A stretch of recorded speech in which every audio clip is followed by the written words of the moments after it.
Avant la vidéo Affaire Aliko Dangote et la mafia économique black, je vous donne les clés pour reconnaître ces Africains ou ces Afrodescendants qui détestent leur négritude ou africanité.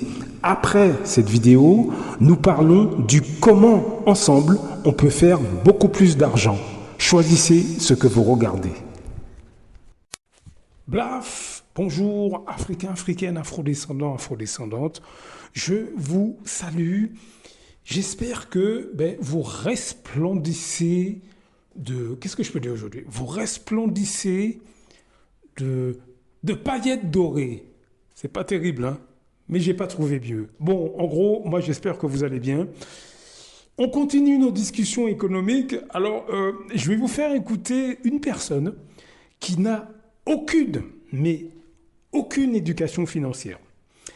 Vous allez voir, c'est une femme. Alors, c'est pas pour pointer du doigt sur les femmes, quoi. C'est pas ça du tout, hein. Voyez cette intervention comme l'exemple de quelqu'un qui n'a aucune éducation financière. Vous pouvez aller voir la vidéo, hein. Le titre, c'est Actrice X attend le prince qui lui donne 10K € par mois. C'est sur la chaîne Cameron Diffusion. Allez voir l'entièreté de la vidéo, c'est assez éloquent. Je vous laisse écouter et puis on se parle juste après. 10 000 par mois. Attends, ça veut dire quoi? C'est ton argent que tu demandes de l'argent de poche? Ouais. Ça veut dire quoi tu coûtes 10 000? Je coûte 10 000 € en frais tous les mois. Ça veut dire quoi tu coûtes 10K par mois? 10K par mois. Shopping, ongles, manicure, épilation au laser, extension, brushing 2 fois par semaine, restaurant. Si tu fais un petit calcul, ça fait presque 10 000 €. C'est pour ça que je dis qu'il faut qu'il y ait au moins 30 000 pour avoir 10 000 à me donner, 10 000 à dépenser par mois et 10 000 à coffrer. Et du coup, tu fais quoi, toi, ton argent, toi? Moi, je le garde pour moi. Mais quoi de neuf dans ce monde de progrès, les amis? Que se passe-t-il? Elle vous coûtera 10 000 € par mois. 10 000 par mois. Attends, ça veut dire quoi? C'est ton argent que tu demandes de l'argent de poche? Ouais. Ça veut dire quoi tu coûtes 10 000? Je coûte 10 000 € en frais tous les mois. C'est une charge, tu sais, ça passe en frais de boîte. Société, il n'y a pas de problème. Ça veut dire quoi tu coûtes 10K par mois? 10K par mois. Shopping, ongles, manicure, épilation au laser. Elle va vous prendre 10 000 € par mois pour aller faire du shopping et de la manicure. Les amis, si vous voulez une femme jolie, choisissez une femme qui est vraiment jolie. Quand tu as besoin de 10 000 € par mois pour te faire belle, c'est qu'il y a un problème. C'est comme une voiture qui vous coûterait beaucoup d'argent en réparation, en entretien, etc. etc. C'est que la voiture, elle est obsolète, hein. Faut la changer. Donc c'est pas top, hein, lorsqu'une femme vous dit qu'il lui faut 10 000 € par mois pour s'entretenir et se faire plaisir. Et messieurs, lorsque vous voyez une femme qui se fait refaire les pommettes, qui s'injecte du botox dans les lèvres, lorsque vous voyez une femme qui fait ça, c'est un énorme red flag. Un premier énorme drapeau rouge. Une fille qui se fait tout ça pour ensuite crâner, prétendre qu'elle est jolie. Ça montre énormément d'insécurité et de désordre psychologique. Deuxième gros red flag, ce sont les ongles que vous voyez là. Ce ne sont même plus des ongles, ce sont des griffes. De longs ongles, crochus. Ça, c'est vraiment le signe, je vais rien faire. Je vais rien faire pour toi. Je vais rien faire de mes 10 doigts, comme dirait l'autre. Vous ne savez rien faire de vos 10 doigts. Les ongles comme ça, ce n'est pas fonctionnel. Une femme se fait des ongles comme ça parce qu'elle sait qu'elle ne s'occupera pas de la maison. Elle ne va pas faire la vaisselle, elle. Hein.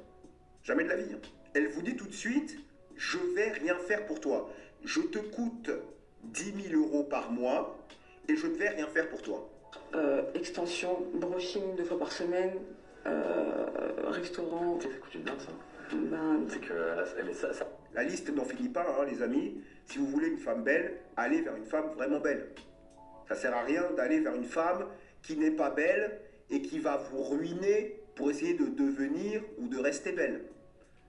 Ça, je me suis rendu compte récemment. Non, mais si tu fais un petit calcul, ça fait presque 10 000 presque 10 000 euros. C'est pour ça que je dis il faut qu'il ait au moins 30 000 pour avoir 10 000 à me donner, 10 000 à dépenser par mois et 10 000 à coffrer. Mais du coup, tu fais quoi? 30 000 euros par mois, il doit avoir au moins. Est-ce que cette personne sait qu'il n'y a que 0,1% de la population qui gagne 30 000 euros ou plus par mois? Voilà, vous avez entendu. Donc, encore une fois, bon, moi, je ne suis pas dans les trucs de coach séduction, de trucs de machin. Je ne suis pas du tout, pardon, pas du tout dans ce truc-là. Ce que je voulais vous faire écouter, moi, c'est le manque d'éducation financière, le manque de réalisme. Que ce soit homme ou femme, hein, là, j'ai pris l'exemple de cette femme, mais je veux dire... que ce soit pour les hommes, c'est pareil. Hein. Et puis qu'elle soit actrice X, à la limite, c'est... Bon, c'est dans ce que je veux vous dire, c'est accessoire, c'est son problème, à la limite. Moi, ce qui me choque le plus dans tout ça, c'est ce que cette personne avance comme chiffre. Elle veut un gars qui touche 30 000 euros par mois, il lui donne 10 000 euros. Enfin, voilà, quand on n'a pas d'éducation financière, voilà, c'est le type de propos que l'on tient. On fait des choses, on dit des choses qui n'ont aucun sens, qui ne sont pas réalistes. C'est pour ça que je vous pousse à vous former sur ces questions. Comme je le dis dans beaucoup d'audios, moi je suis comme vous, hein, je me forme. Je ne suis pas milliardaire du tout, non, mais je me forme et je veux beaucoup plus d'argent. Donc je me forme et je mets en pratique ce que j'apprends.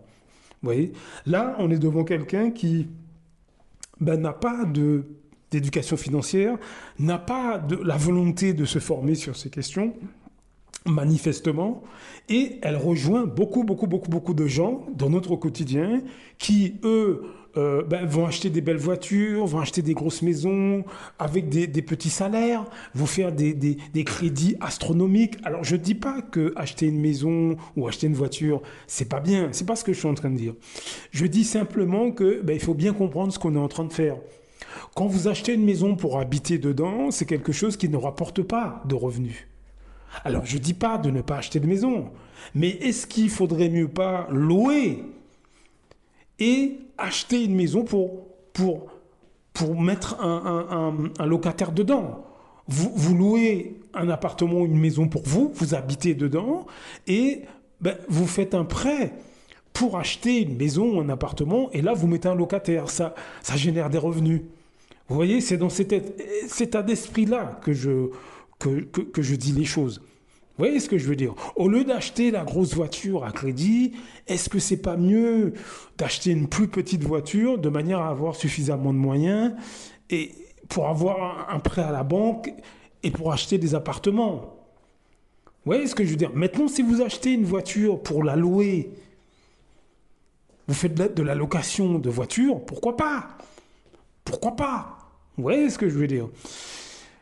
Beaucoup de gens ne comprennent pas ça. Beaucoup de gens vont vous inciter à acheter une grosse maison, une belle voiture, faire comme eux en gros, de manière à se pavaner devant les autres.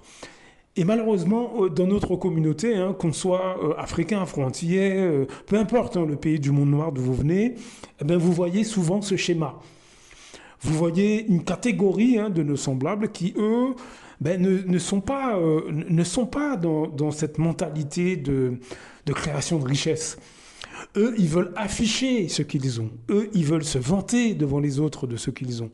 Eux, ils veulent montrer ce qu'ils ont. Et même quand ils sont dans une démarche d'acquérir des biens pour les louer, même quand ils sont dans cette démarche-là, on se rend compte que finalement, ils font ça pour se pavaner devant leurs semblables.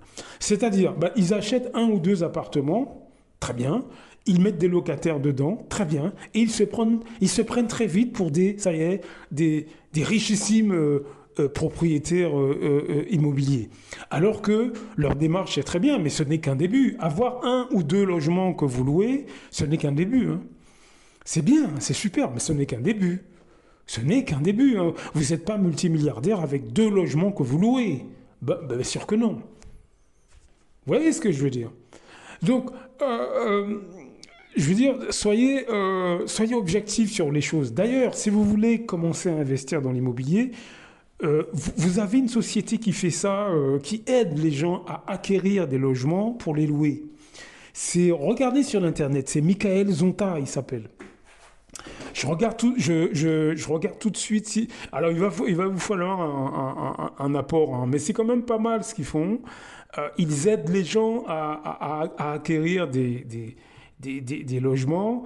Donc, si vous êtes prêt à le faire, bah, ça vaut peut-être le coup de les contacter. Je suis pas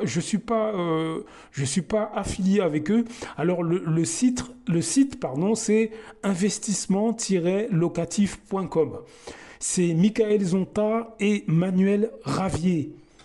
Allez voir, hein, ça peut être intéressant si vous avez un peu d'apport, etc. Eux, c'est un service qui vous aide à acquérir des logements pour les louer, pour la location.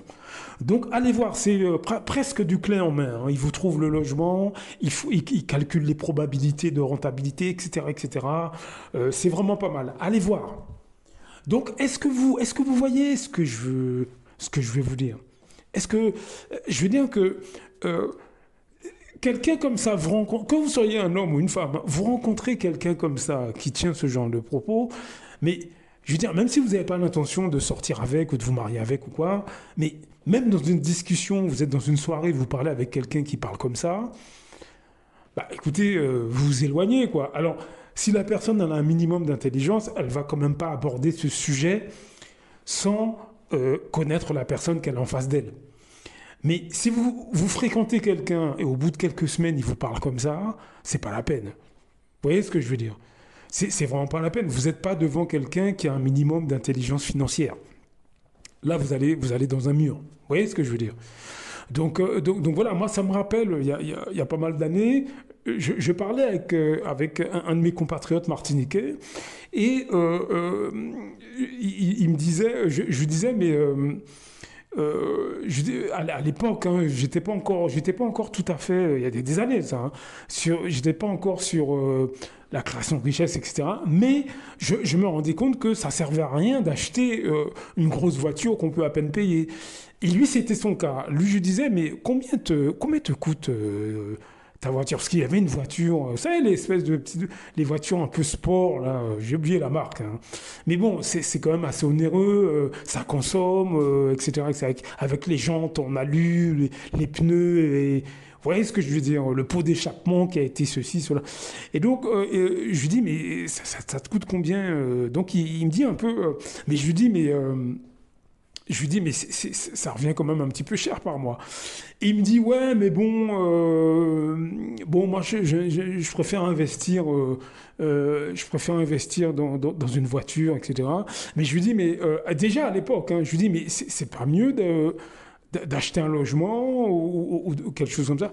Et il m'a dit, hein, non, lui, oh là là, non, c'est sa voiture, il faut que la voiture corresponde un peu à son style, etc. Bon, j'ai rien dit, hein, j'ai pas été plus en avant, mais basé sur ces indications-là, ben, on voit bien que, avec du recul aujourd'hui, hein, ben, on voit bien que c'est pas quelqu'un qui a une grande... qui économiquement parlant est très intelligent, vous voyez. Donc faites attention, encore une fois, formez-vous, c'est important, lisez, regardez des documentaires. Blaf, à très bientôt.